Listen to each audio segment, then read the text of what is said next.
ఇటు శరద్ పవార్ ఎన్సీపీ, అటు అజిత్ పవార్ ఎన్సీపీ కలవబోతున్నాయి. అలాగే ఇటువైపు అజిత్ పవార్ గారి భార్య సునేత్ర పవార్ గారికి ఉప ముఖ్యమంత్రి పదవి ఇచ్చారు. త్వరలోనే ప్రమాణ స్వీకారం ఉండబోతుంది.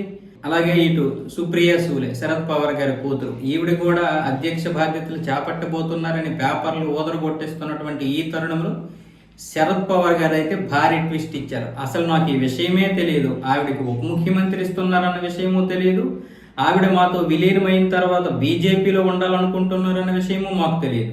అజిత్ నాతో చెప్పినటువంటి విషయం ఏంటంటే విలీనం అవుదాము చిన్నాన్న, విలీనం అవుదాం అని చెప్తే సరే విలీనం అవుదాం అని చెప్పాం. 3 సార్లు దీని గురించి మాట్లాడుకున్నాం.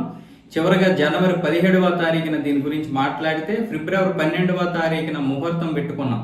ఫిబ్రవరి 12వ తారీఖునే అందరికీ చెబుదాము అంటే ముందు రోజు అందరికీ చెప్పి భారీగానే విలీనం అవుదామని చెప్పుకున్నాము. కానీ ఈలోగా ఈ యొక్క దుర్ఘటన జరిగింది. దాంతో మేమందరం కూడా ఒక బాధాకరమైనటువంటి సంఘటనలో ఉండిపోయాము. కానీ ఇప్పుడు మా కోడలు నాకు చెప్పలేదు, అలాగే ఆ పార్టీ నుంచి కూడా నాకు ఎవరూ చెప్పలేదు. ప్రఫుల్ పటేల్ అలాగే సునీల్ ఠాక్రే పేర్లు వినిపించాయి తప్ప, అది కూడా పేపర్లోనే చూశాను తప్ప ఎవరు కూడా నాకు ఒక అఫీషియల్గా ఫోన్ చేయడం కానీ లేదా అఫీషియల్గా కలిసి చెప్పడం కానీ జరగలేదు. మరి ఆవిడ ఉప ముఖ్యమంత్రి అవుతున్నారు, ప్రమాణ స్వీకారం కూడా జరగబోతుంది అంటే మరి నాకు ఆ విషయం తెలియదు అని చెప్తుంది ఈయన.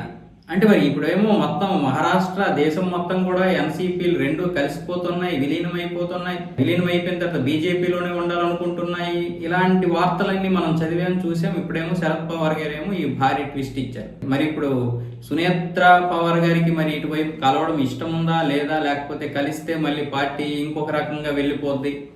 ఒకవేళ ఎన్డీఏలో ఉన్నా అది గజిబిజి గందరగోళంగా ఉంటుంది. ఎందుకంటే అధ్యక్షులు ఎవరు ఉండాలి, ఉప ముఖ్యమంత్రి నేనే ఉంటాను కాబట్టి అధ్యక్షులు ఇప్పుడు సుప్రియ సూలే ఉండాలి. అప్పుడు ఆవిడ పార్టీని మొత్తం తన వైపు లాక్కునే అవకాశాలు ఉంటాయని ఆ పార్టీలో ఉన్నటువంటి వారు ఒప్పుకోలేదేమో అన్న విధంగా కూడా మళ్ళీ అవే పత్రికలు రాస్తున్నాయి.